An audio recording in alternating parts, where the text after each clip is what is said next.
Esta asignatura se divide en dos partes. La primera parte es elasticidad. Ya hemos visto 7 temas relacionados con elasticidad y ahora vamos a entrar en la segunda parte, que es resistencia de materiales.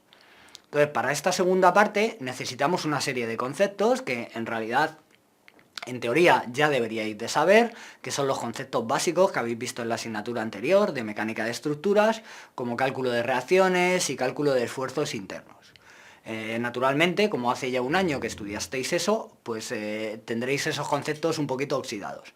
Entonces, a lo que vamos a dedicar este tema 8 es hacer un breve repaso de los principales conceptos de mecánica de estructuras que vamos a necesitar para esta asignatura, para elasticidad y resistencia de materiales. Entonces, en mecánica de estructuras vimos cómo calcular estructuras isostáticas. Por ejemplo, deberíais de saber calcular cuáles serían las reacciones y cuáles serían los esfuerzos internos en este pórtico, que es una estructura isostática. Otra cosa que deberíais de saber es calcular las reacciones y los esfuerzos internos también en estructuras en las que hay alguna rótula, como por ejemplo en esta viga. Esta es una viga que es una estructura isostática, aunque desde un punto de vista externo es hiperestática, desde un punto de vista interno es un mecanismo, de modo que su grado de hiperestatismo total es igual a 0. Entonces, por ejemplo, en esta estructura también deberíais de ser capaces de calcular tanto las reacciones como los esfuerzos internos.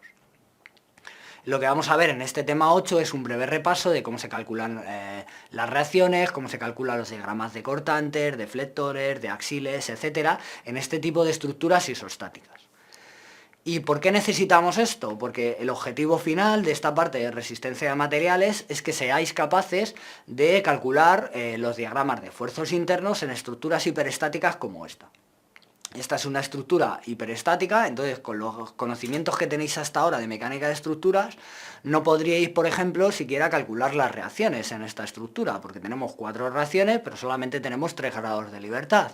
Entonces, ¿cómo se calculan reacciones en esta estructura?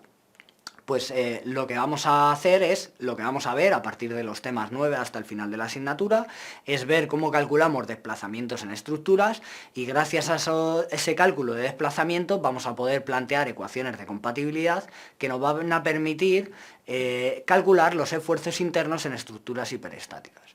Entonces, antes de entrar en eso, necesitamos tener una buena base de cómo se calculan reacciones y cómo se calculan esfuerzos internos en estructuras isostáticas. Y a eso es a lo que vamos a dedicar este tema 8.